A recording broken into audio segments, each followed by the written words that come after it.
Well, just over 4 days till the Democratic primary for governor, and Congressman Charlie Crist will tell you he's the best bet to beat Governor Ron DeSantis in November. Crist is a former governor and a former Republican, but some of his past political positions are now being called into question by his opponent, Nikki Fried.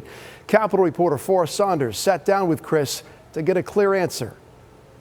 The Crist campaign earlier this week gave us about 20 minutes to sit down with the congressman and chat about a variety of topics. We covered his record on abortion, as well as his policy goals and his plan to take back the governor's mansion. It's a strategy Floridians have seen before.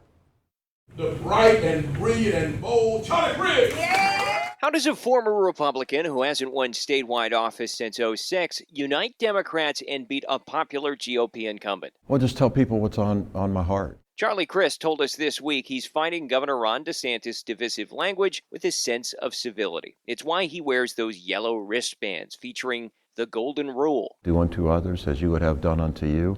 Well, if Governor DeSantis ever knew the golden rule, he's clearly forgotten it because he's doing to others. If this sounds familiar, it is. I will draw on the best of us, not the worst. President Joe Biden used the same tactic against former President Donald Trump in 2020. Use unity to nab moderate Republicans and independents sick of division. Just one problem.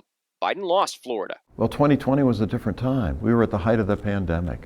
We really couldn't have a ground game, get out the vote. We have the opportunity to do that now. Thank God that this thing is finally getting behind us a bit. And I love Joe Biden. He's a great man, and I think he's a great president. But Joe's not from Florida. But Crist's primary opponent, Nikki Fried, is. I'm the only Democrat who has won our state since 2012. The ag commissioner has trailed in funding, endorsements, and most polls, but continues to throw punches at Crist's past. She suggests Democrats can't trust him, especially on abortion. Charlie Crist is pro-life. My opponent is pro-choice. Do you still consider yourself pro-life? I'm for life, aren't you? We all are. And I've been pro-choice in every single decision I've made that affects a woman's right to choose. Crist touts killing anti-abortion bills while in state government and his 100% rating in Congress from groups like Planned Parenthood. He wants an executive order to protect abortion and says his record is crystal clear, despite also saying he's pro-life. For most people, that means that you support anti-abortion measures. That's just what most people would say. I'm not most people. Right. So how would you define it? Well, I am who I am. And I define it how I define it. And I am for life. I hope we're all for life. You know, maybe Vladimir Putin is not for life, but I think most people, most human beings are. Beyond abortion, Crist has several big goals. Boost teacher pay across the board, repeal new laws regulating race and LGBTQ education, drive down costs for housing and property insurance.